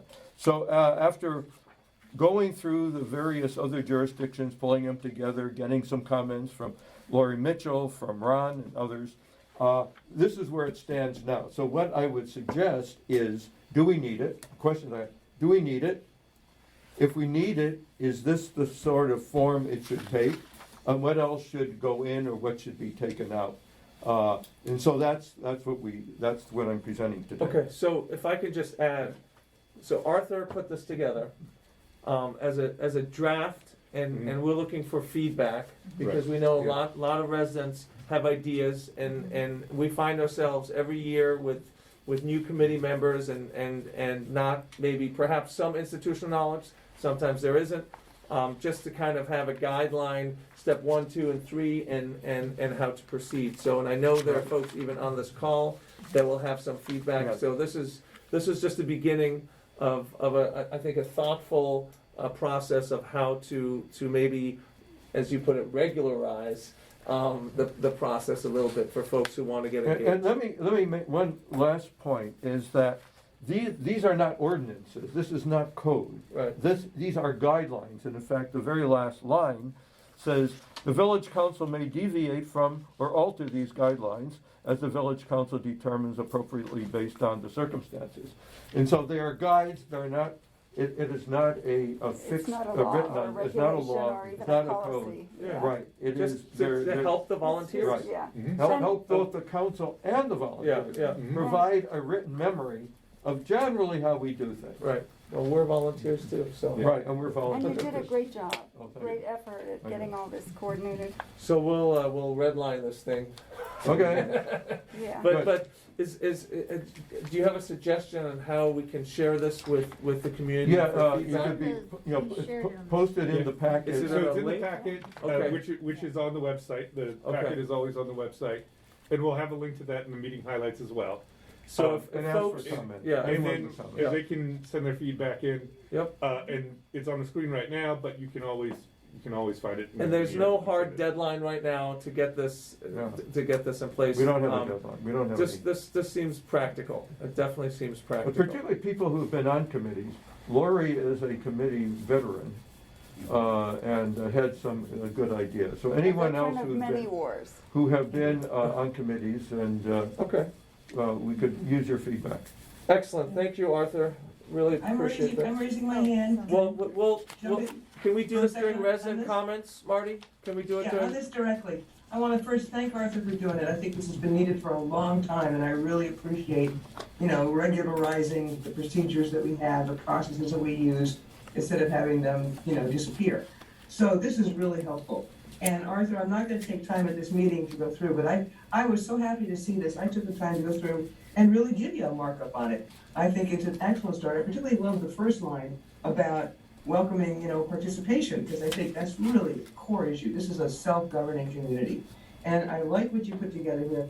I'd like to set a time with you, Arthur, to just walk through this and give you my feedback on it, because I'm another committee veteran. Right. And I'm really happy to see us doing this. I think this is something we can not only use, but build on, and it's a great start. And I know how much work it took to do this, because I've done this kind of thing, and I really appreciate you doing it. Okay. Excellent. So let's figure out a time, maybe on the weekend. I'll give you a call, you give me a call, we'll Okay. figure out a time. and I'll Treasurer's do it. report.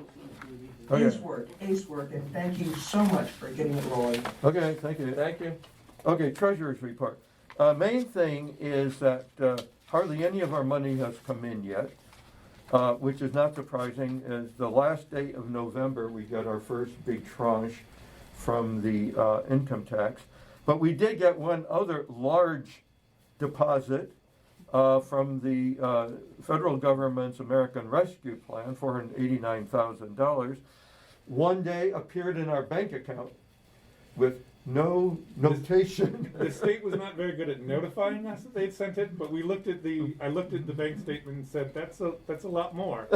And then I went back and looked It at just the. kind of appeared one day, and we are working on that, Yeah. and you will be And hearing I'll more talk about that. in a minute. So we're expect to be in good shape on November 30th.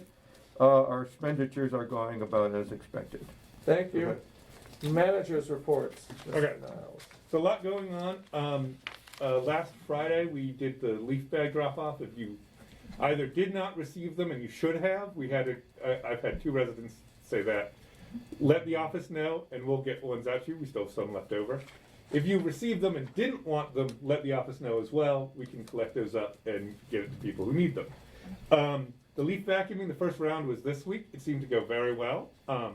So we're trying to determine when the next one is. The original plan was to do them every 2 weeks, but there was, the sense from the contractor was that there's not necessarily enough leaves this time to do it next week, so we might push it back a week just to make it, the bang for our buck. The annual survey closes tomorrow. Katie mentioned that. If you haven't yet already, please fill that out. That would be much appreciated. The tree planting program also closes tomorrow, and then we'll have the arborists go and meet with everyone and see who needs it. And we'll send out a reminder tomorrow morning just so that people have that. The walkability improvements, and we talked about that. So what I've done since the last meeting is taken every recommendation that was in the walkability report and put it into two buckets. Things we can do right now and things that need this RFP where we're designing more permanent changes to the streets. Speed bumps and curb extensions being the two main ones that I think that need some engineering. The idea behind this now is to sort of get solicit firms to give us a plan and to give us a complete picture of how these things will work. So it's not just, we will say what we want on the streets based on the walkability report, but then give firms a chance to say, okay, there'll be here and here based on engineering, based on how the process will go, and then we can tell residents exactly what's going to happen to their streets. Because I know there's been other residents who said, you're going to do this, we need to see something in advance, we just don't want things to show up. But there are other things we talked about both during the walkability stuff and afterwards, where people pointed out good ideas for new signs, for areas that there aren't adequate signage for what we had. Andrew and I talked about one instance. There's another instance that came up of no parking signs where we probably need to add them. And so that type of work is I being want to done right mention now. the vegetation encroachment Yeah. on sidewalks has really improved. Yeah, so we've pushed with people. I've had in some cases just Ed go through and say everything that needs to be cut gets cut. I've let residents know of this, and sometimes they've taken it upon themselves. On my walks, I walk the village every 2 days, basically. I do one half one day, one half the other. I'll talk to people and say, hey, and some, oftentimes they'll be like, oh, I can take care of it this weekend and stuff like that. So that's good to hear, but we can continue that kind of stuff up. And so we'll combine these two, and then have the RFPs out and do those two things to really have us a complete process. And that's the goal, is to make it as complete and sort of seamless. Could you talk about Brookville? So Brookville is a little bit more complicated, as Lynn talked about, as Lori knows. One of the complications is there's this question, and everybody seems to have a slightly different take on who owns what on Brookville Road and how we can change it or improve it. I've worked with the state. There's a different approach that I've come through doing something else, which I'll talk about in a second, which is a plan that Section 3 has put forward to improve the drainage on Brookville Road. The state gave the indication that if we're willing to pay for some of these improvements, they might just permit our contractor to do the work. The question, so that's for the drainage stuff. And so I want to try to do a potential approach like that with the sidewalks. The more complicated part there is where the state right-of-way is, where potentially village right-of-way is, and where private property is, needs to be determined, because there are some instances where we might be able to talk to the state about there's extra space, we can expand it out there. There are other places where there's a road, sidewalk, and someone's property, and the question of how to do some of those trickier things of who does what, and where we can expand things or where we can improve the sidewalk. But some of that is fixing it and doing it in that kind of way. Well, and we had Susan and I talked to Niles about this earlier in the week. There are not only are those complications, but if we are to do a larger sidewalk that has to be ADA compatible, which imposes certain additional width requirements that we may not have. Right, and there might be ways around that. There's just more questions that need to be But in the asked on that, meantime, and this gets to the question, do we have to wait to get the whole complete thing? Can we just fix them?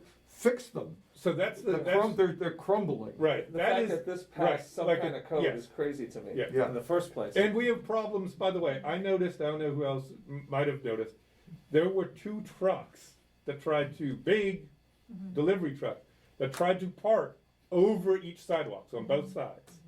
And I went out and talked to them and said, you can't be here. And they said, well, we're leaving in 5 minutes. Well, it's like, okay, I can see you. And they left in 5 minutes. But they were parking on the sidewalks, which I think is also the problem of there's no parking on Brookville Road, but there are residences on Brookville Road. And how to fix that, I think, is another And or question. some of these guys have trouble getting into these small streets. Yeah. And but so the long and the short of it is trying to figure out how to be strategic. One of the things, if we do go forward, and I'll talk about the drainage program in a minute, is if they are fixing things or things like that, we can try to push for improvements as we're doing it. The state also wants to mill and pave the road and do a couple of, and WSSC wants to do projects as well on Brookville Road itself. So negotiating with those projects as well to try to get Brookville Road to where we want it. It's a little bit more complicated than just saying, here, we're gonna fix it. But we could do quick repairs, can't we? Yes, and that's where we still need permission from the state, at least according to the contractor, the AB Veers who did, when we last did sidewalks, they said there was still, when they had done previous work on Brookville Road, they still needed, on sidewalks on Brookville Road, they still needed permission from the state, but that goes back to the, if we're doing it, they're just gonna permit us to do it. And that's the approach that I want to do to get the quick repairs. Okay, yeah. And so that's sort of how I've tried to push that along and do it in that situation. Okay. But that's part of the other RFP, which we didn't talk about, which is maintenance and repair. But that's easy to do. May I throw in 2 cents here? It seems like in the where we're doing this, it would require a boundary stake survey for each one of the individual properties. It might. I'm not saying that it will, because I don't want to say for sure, only on the sense that I need to look into it more. But it might. I don't see how you could be doing this with along the frontage for each one of these individual property owners, and because it's going to require individual negotiation with each one of them, and you're going to have to have that legal document. Yeah.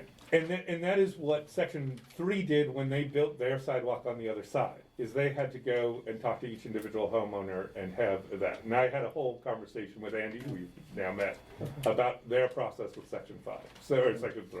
So that's true as well. The other issue is that it's not even clear where Brookville Road goes because of the historic nature of it.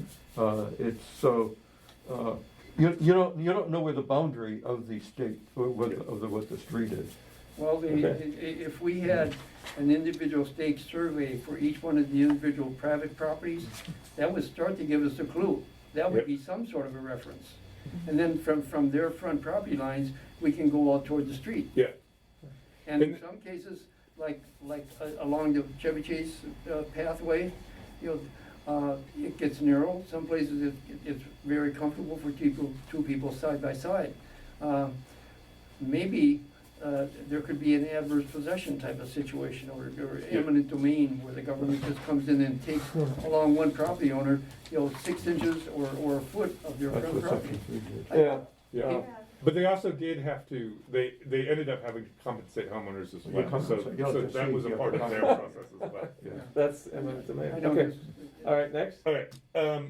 So the other thing to mention is just talking about the audit. We're currently doing the audit. I have the draft of the audit. I'm going to read it over the weekend, and then we'll finalize that. The American Rescue Plan Fund. So this is Section 3 has a proposal to improve the drainage on Brookville Road. Right now, all of the water and such from Bradley and areas like that is supposed to kind of funnel down and end up on Taylor Street. And it does. When the state, yes, when Section 3 ourselves in the village met with the state, what the state said is they're like, this is where they talked about, we'll permit the work to do it, but the next thing they want from us, the municipalities, is to do an evaluation of the drainage on Taylor Street, so that we can go to the county and say, either it's sufficient, it's not sufficient, or whatever. Now, at the same time, a resident on Taylor Street requested a new inlet on Taylor Street, and it appears that that the county might actually add an inlet already to Taylor Street. So that might happen as well, so we might do an evaluation at the same time and talk to the county and say, there's this issue, but also Doug has identified a couple of issues on Taylor Street. Section 3 hired a engineer to put together their plan for Brookville Road. What I wrote in my report was to ask the council sort of the permission to explore potentially expending funds to use the same engineer to look at Taylor Street. But before I had a conversation with Doug, Doug has some experience with this type of work as well, and what I might modify the recommendation as well. Part of it is to ask the council to at least pursue and gather the information, but two, have Doug and this engineer talk to each other, because there might be a shortcut that saves the village money from trying to do something new when we can sort of combine the skills that we have. Good. So my recommendation now is to explore this option with the CODA of have Doug discuss it with their engineer as well. Okay? Go do it. Sounds very efficient. Sounds good. Okay. Okay, and that concludes my report. Okay. Was there an update on police? Oh yes, sorry, police. So I talked to the police. We had another incident, obviously, of a stolen car, which, as Larry talked about and stuff like that.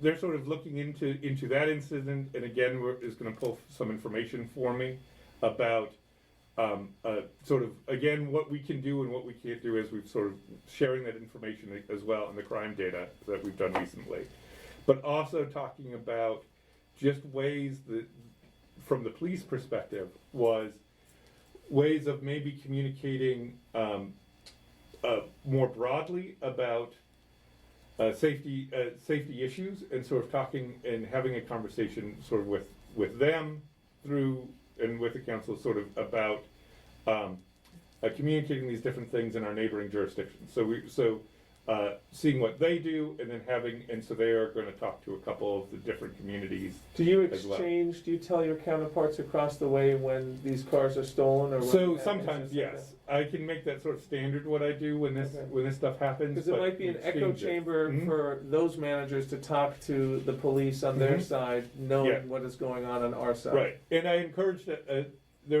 There's a car that was stolen. There's a few that were ransacked, and going back to what we sort of talked about before, we encouraged them. All of the residents who reached out to us to report it to the police. So as we talked about, that is a very good way of getting into their system. Yeah, it's my understanding that one of the vehicles that was stolen recently, the keys were found in another vehicle. Yes, but that the car that was stolen had OnStar and was retrieved pretty quickly. yeah. So, which is pretty amazing. But yes. nonetheless, it's a pretty traumatic It's experience. a concern that it seems that part of the neighborhood is being cased. They like Right. that area. Well, So how do we? You guys have nice vehicles, maybe. well, part of it. So to go to both points, that's one of the things the officers have said before. And said to me is, it's not just about making sure that you don't leave your keys in your car. Is don't have keys for one vehicle in another car, Right. because if that car is unlocked, they might not be able to drive it because they have keys, but they find the keys to the other car, unlock it, and drive that. Or house keys, Or or house what I keys. no longer do. Yeah. We did this when we Yeah. first moved here. We had the clicker for the garage in the car. Right. Yeah. Not happening Not anymore. anymore. And Right. so that's one thing to keep in mind. And then the question of casing, one of the things that the police have mentioned to me in the past as well, is it's very hard to determine what people are doing when they're walking through. A lot of times what they do is they will walk through, especially in streets that have parking on both sides, is they'll just go back and they'll just pull handles. Yeah. And once they find it, they get in. Yeah. Yeah. And it's very hard unless you're really following someone. But these guys Yeah. aren't walking, by the way. I Yeah. mean, based No. on camera footage, they're in Yeah. cars. They jump Yep. out of their cars. They run into driveways, jump back in the Right. car, and Yep. continue on. So they're not strolling through our neighborhood. Yes. No. That might happen once in a while, but I think Yes. these folks are driving into the neighborhood. Right. They're spreading out. They're Yep. going back into their car unless they find a nice car to drive away. Yeah. Well, So- frankly, though, I've lived in the corridor Mhm. where 3 cars have been stolen in 5 months, and we're fed up and we're frightened. Yeah. I mean, what happens when someone is stabbed or shot? Yeah. You know, I mean, where is this coming from? How are they getting here? Where are they watching us?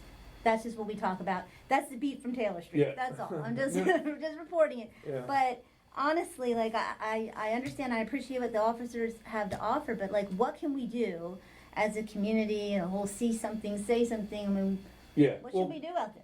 Can- Lynn has a suggestion.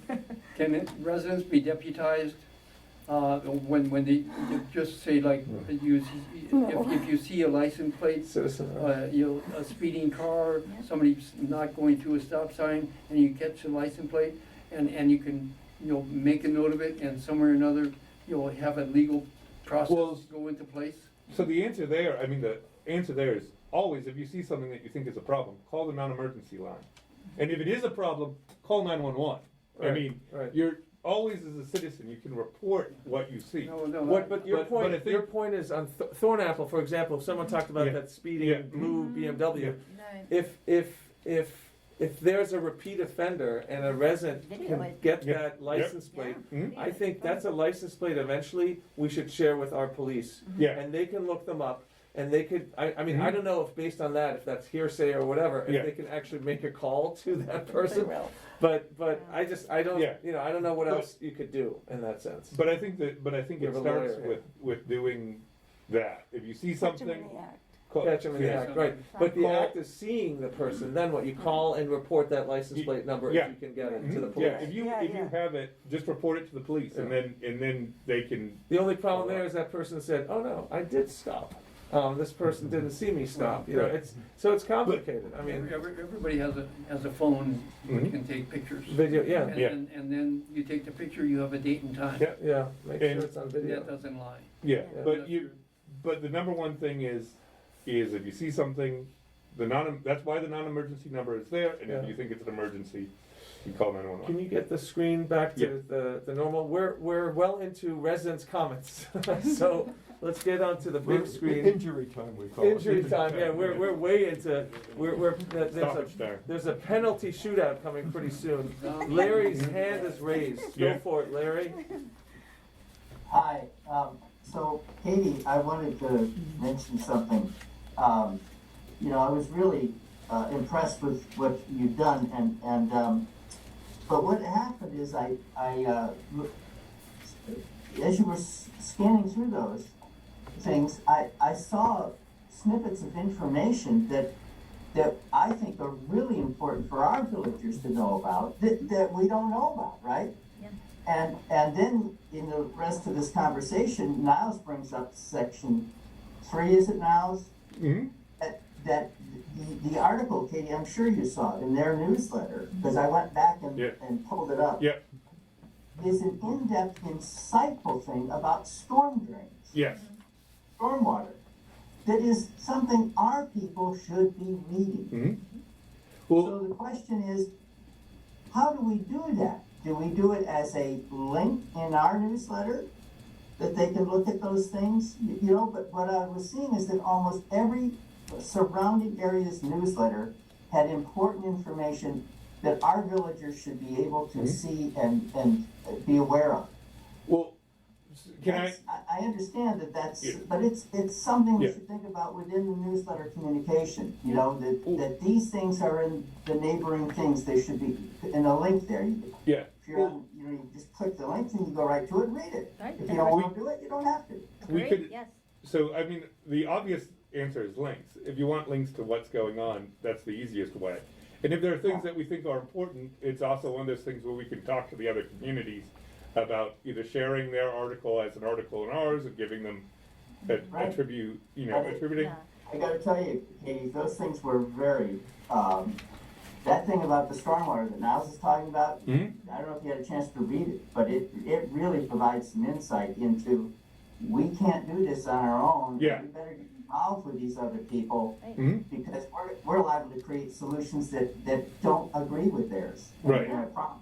Yeah, and I've had a conversation with Andy, and she sent me that article itself in advance as part of the conversation that I had, with council and such. But I appreciate your thoughts on that, and I think there is ways of adding work or, trying not to duplicate work, but sharing work in a way that is productive. So I appreciate that. And Arthur, I wanted to thank you, first off, you guys, we can't lose Arthur. This guy writes mission statements and creates these concepts of putting things together better than, well, when do you learn to do that, Arthur? Yeah, and the treasurer's absolutely report on amazing. top of it. It's experience. Yeah. I won't tell you how many years. Yeah, well, it shows. I remember seeing your mission statement on walkability. It was concise and just outstanding. So, thank you very much. Thank you, Larry. The re-election effort is already underway. Okay. All right, as we're heading to the 9:30 mark, any other raised hands? Okay. Well, listen, this went long, but I think it was worth hearing from everyone here, and I really appreciate everyone being so patient. And I would Could I say add I something? move. Does anyone want to move? You have something else to say? I just wanted to say Yeah. a happy belated birthday to our council, Jeff Flander, and myself, and Happy Jeff- belated birthday to my myself. birthday was last week too. But, We're not expected to sing though, right? No singing, please. When was your thank birthday, you. Katie? October 12th. Okay. Yeah. Can I butt in too? This is Holly. I know I've been hiding off camera. Can I just add that I can't tell you how much I appreciate the tone of this meeting. I'm so grateful. It's a 180-degree positive change. It was a totally constructive meeting. I'm so grateful. I'm so happy. I've been pushing for a newsletter, and when I kept bringing it up last year, I was treated like a pariah, or I felt like, are you kidding me? No one uses newsletters, and I'm just so happy. So I just had to tell you that. I guess I have a low threshold for happiness, but I'm really happy. That's Thank okay. you. It is a Bye. pandemic. Thank so you, Holly, everyone and starts we're not going to allow yeah. anyone else to speak because we need to leave on such a positive note before the critics come out. So, anyone wish to make a motion to adjourn? Aye, aye, sir. Do we Motion have to a adjourn. second? I'll second. Ayes? Quadruple. All right. Good We're night. adjourned. Thank you. Let's let us know when we're. Yep, yeah. I'm gonna end the meeting for all, everyone, so you don't have to close out. Thank you.